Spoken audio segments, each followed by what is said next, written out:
கிறிஸ்துவுக்குள் பிரியமானவர்களே, ஆண்டவராக இயேசு கிறிஸ்துவின் நாமத்தினாலே இந்த புதிய மாதமாகிய ஜூன் மாதத்தில் உங்களை சந்திக்கிறதில் எனக்கு ரொம்ப சந்தோஷம்.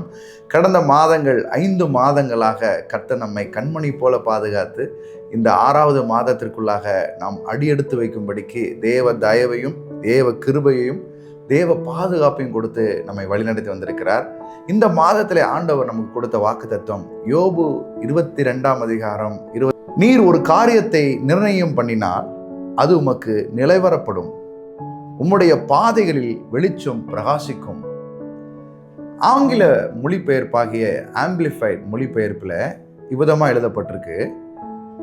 You shall also decide and decree a thing, and it shall be established for you, and the light of God's favor shall shine upon your ways.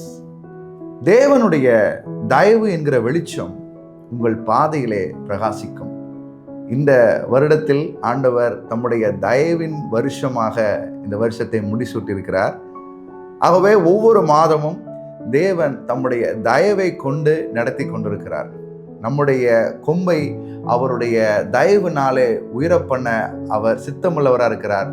நம்முடைய கொம்பை அவருடைய தயவுனாலே உயர பண்ணி கொண்டிருக்கிறார். இந்த வருஷத்துல கர்த்தர் கொடுத்த வாக்குத்தத்தத்தை 5 மாதங்களாக தேவன் நிறைவேற்றியிருக்கிறார். எங்கள் வாழ்க்கையிலும் இந்த ஊழியத்தில் இருக்கிறவருடைய வாழ்க்கையிலும் நாங்கள் அதை பார்க்கிறோம். அவர் தம்முடைய தயவை கொண்டு நம்முடைய கொம்பை உயர பண்ணுகிறார். இந்த மாதத்திலும் தயவின் மாதமாக ஆண்டவர் நம்மளுக்கு கொடுத்திருக்கிறார். அந்த தயவு என்ன செய்யும் அப்படின்னா, வசனம் சொல்லுகிறது, நீ ஒரு காரியத்தை நிர்ணயம் பண்ணினால், அதாவது திட்டம் பண்ணினால், நீங்க ஒரு காரியத்தை செய்யணும்னு முடிவு பண்றீங்க அப்படின்னா தேவனுடைய தயவு அதுல விளங்குமாம். அந்த தயவு நீங்கள் திட்டமிட்ட பகுதியில் நீங்கள் திட்டமிட்ட காரியத்தை செய்து முடிப்பதற்கு தேவையான எல்லா சூழலையும் அது உண்டு சேர்த்து உங்களிடத்துல கொண்டு வரும். அதுதான் யோபு 22:23 பார்க்கிறோம். நீர் ஒரு காரியத்தை திட்டம் பண்ணினால், தீர்மானித்தால் அது உமக்கு வாய்க்கும், நிலைவரப்படும், வெற்றியடையும். அதை நீங்க பார்ப்பீங்க. இந்த மாதத்துல நீங்க திட்டம் பண்ணுகிற காரியங்கள், நீங்கள் எதெல்லாம் முடிவெடுக்கிறீங்களோ, உங்க குடும்பத்துல, உங்க ஊழியத்துல, உங்களுடைய பிசினஸ்ல, உங்களுடைய வாழ்க்கை குறித்த திட்டங்கள், தீர்மானங்கள் எதெல்லாம் எடுக்க போறீங்களோ அந்த பகுதிகளில் எல்லாம் ஆண்டவர் உங்களுக்கு காரிய சித்தியை கொடுத்து அந்த திட்டங்களை நிறைவேறுவதற்கு தேவையான மனிதர்களையும் உதவிகளையும் பண உதவிகளையும் பொருளாதாரத்தில் எல்லா பகுதியிலும் உங்களுக்கு தேவையான அந்த சோர்ஸை உதவிகளை ஏற்படுத்தி உங்களுக்கு தேவையான ஐடியாக்கள் ஆலோசனைகளை ஆண்டவர் கொடுத்து அந்த திட்டங்களை நிறைவேற்ற அவர் வல்லமையுள்ளவராக இருக்கிறார். ஒருவேளை வீடு கட்டுவதற்கு திட்டம் பண்ணி கொண்டிருக்கிறீங்களா? வாகனங்களை வாங்குவதற்கு திட்டம் பண்ணி கொண்டிருக்கிறீங்களா? இந்த இடத்துல நமக்கு சர்ச் பில்டிங்கை எழுப்பணும், சர்ச் சம்பந்தப்பட்ட காரியங்கள் அல்லது எந்த காரியத்தை நீங்க திட்டம் பண்ணணும்னு நினைக்கிறீங்களோ அந்த பகுதியில ஆண்டவர் தம்முடைய தயவை கொண்டு உங்கள் அந்த திட்டத்தின்படி நிறைவேற்றி முடிப்பார். ஆண்டவர் தம்முடைய தயவை ஊற்றி அந்த திட்டங்கள் நிறைவேறுவதற்கு உங்களுக்கு உதவி செய்வார். தாவீதை பார்க்கிறோம். 2 சாமுவேல் 5ஆம் அதிகாரம் 10ஆம் வசனத்தில், தாவீது நாளுக்கு நாள் விருத்தி அடைந்தான், சேனைகளின் தேவனாய கர்த்தர் அவனோடு கூட இருந்தார். சேனைகளின் தேவனாகிய கர்த்தர் தாவீது கூட இருந்ததுனால அவன் என்ன திட்டம் பண்ணினானோ அந்த திட்டங்களை அவர் நிறைவேற்றி முடித்தார். அவன் விருத்தி அடைவதற்கான சகல திட்டங்களையும் ஆண்டவர் தாவீதுக்கு கொடுத்தது மட்டுமல்லாமல் அந்த திட்டங்களை வெற்றியடையும் செய்தார். அவன் நாளுக்கு நாள் விருத்தி அடைந்தான் என்று எழுதியிருக்கிறது. இந்த மாதத்திலும் தாவீது விருத்தி அடைந்தது போல விருத்திக்கேதுவான திட்டங்களை ஆண்டவர் உங்களுக்குள் தருகிறவராக இருக்கிறார். கர்த்தர் திட்டங்களை நிறைவேற்றுகிறவர் உண்மைதான். ஆனால் எனக்கு என்னுடைய வாழ்க்கை குறித்து எந்த திட்டமும் இல்லையே, எந்த யோசனையும் இல்லையே, முடிவெடுப்பதற்கு எந்த வாய்ப்பும் இல்லையே அப்படின்னு ஒருவேளை உங்க மனசுல எண்ணங்கள் தோன்றுச்சுன்னா, கர்த்தருடைய வசனம் சொல்லுகிறது, பிலிப்பியர் 2ஆம் அதிகாரத்தில், தேவனே தம்முடைய தயவுள்ள சித்தத்தின்படி உங்களுக்குள் விருப்பங்களையும் செய்கைகளையும் உண்டாக்குகிறவராக இருக்கிறார். வசனம் விதமா சொல்லுது, விருப்பங்களையும் செய்கைகளையும் அப்படின்னா நீங்கள் என்ன செய்ய வேண்டும், நீங்கள் எந்த பாதையை சூஸ் பண்ண வேண்டும், நீங்க யாரை சந்திக்க வேண்டும் என்கிற பிளானிங்கை ஆண்டவர் நமக்கு தருகிறவராக இருக்கிறார். நமக்கு திட்டங்களையும் அவர் தான் தருவார், செயல்படுத்தி அவர் தான் முடிப்பார். ஃபாதர் பெர்க்மான்ஸ் எழுதின பாடல் கூட அப்படிதான், திட்டங்களை தருகிறவரும் நீர்தானையா, செயல்படுத்தி மகிழ்பவரும் நீர்தானையா. ஆண்டவர் நமக்கு திட்டங்களை செயல்படுத்துகிறவர் மட்டுமல்ல, சரியான திட்டங்களை தேவன் நமக்கு தருகிறவராக இருக்கிறார். யோசேப்புடைய வாழ்க்கையிலையும் பார்க்கிறோம். கர்த்தர் யோசேப்போடு இருந்தார், அவன் காரிய சித்தி உள்ளவனானான். அப்படி என்றால் என்ன அப்படின்னா, காரிய சித்தி அப்படின்னா ஒரு காரியத்தை முடிவு செய்வதற்கான எபிலிட்டி, ஒரு காரியத்தை, ஒரு திட்டத்தை துவங்குவதற்கு மட்டுமல்ல, அதை முடிவு செய்வதற்கு. சில தவறான முடிவுகள் எடுத்தது நிமித்தம் அந்த திட்டங்களே முழுசும் உடைந்துரும் பாருங்க. சரியான திட்டங்கள் தான், ஆனால் தவறான நபரோடு இணையும் பொழுது, ஒரு முடிவு வரும் பொழுது அந்த தவறான முடிவு நல்ல திட்டங்களை கூட குலைச்சு போட்டுரும், கெடுத்துரும்.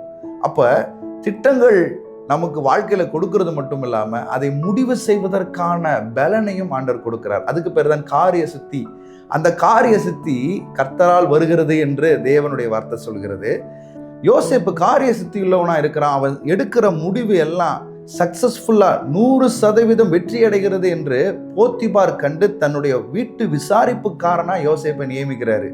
ஏன்னா அவன் என்ன முடிவு எடுக்கிறானோ, இந்த திட்டத்தை நீங்க செய்தீங்கன்னா, இந்த முடிவு எடுத்தீங்கன்னா இது சக்சஸ் ஆகும், இந்த பாதையில போனீங்கன்னா இந்த காரியங்கள் வாய்க்குன்னு சொல்லி யோசேப்பு போத்திபாருக்கு ஆலோசனை சொல்றாரு. அந்த ஆலோசனையின்படி போத்திபார் எடுக்கிற முடிவெல்லாம் சக்சஸ் ஆகுது.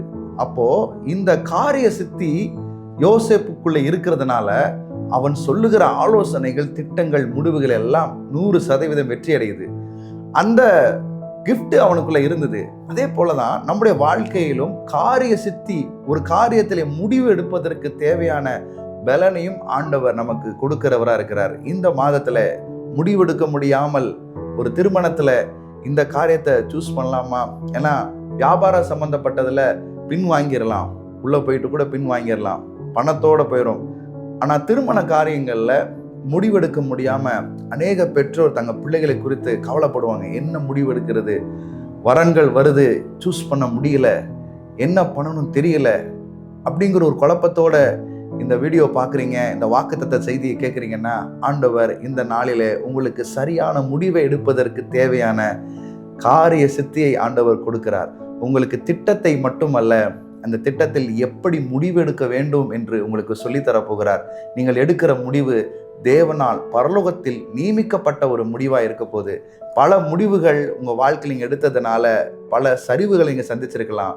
ஆனால் இந்த வாக்குத்தத்த செய்தியை நீங்கள் கேட்டதற்கு பின்பாக கர்த்தர் உங்களுக்கு சரியான முடிவெடுப்பதற்கு தேவையான கிருபையை, தயவை ஊற்றப் போகிறார். இந்த மாதத்தில் நீங்கள் ஒரு காரியத்தை முடிவு செய்தால், திட்டம் செய்தால் அது வாய்க்கும், அது சமாதானத்துக்கு ஏதுவாக இருக்கும், அது அநேகருக்கு ஆசீர்வாதமாக இருக்கும். உங்கள் வாழ்க்கையில், உங்களுடைய பாதையில வெளிச்சம் பிரகாசிக்கும். வெளிச்சம் என்றால் என்ன? தேவனுடைய தயவு எழும்பி பிரகாசிக்கும். உங்க பாதையில ஒரு வெளிச்சத்தை பார்க்கும் பொழுது நாம் போகிற இலக்கை நாம் சீக்கிரமாய் அடைய முடியும். எந்த இருட்டிலையும் நம்மளால சரியான இலக்கை நோக்கி போக முடியாது. ஆனால் வெளிச்சம் இருக்கிற இடத்துல தான் நாம் சரியான பாதையில போய் கொண்டிருக்கிறோம் என்பதே தெரியும். வெளிச்சம் தேவனுடைய தயவு. அந்த தயவினாலே உங்களுடைய பாதை நெய்யாய் பொழியும்.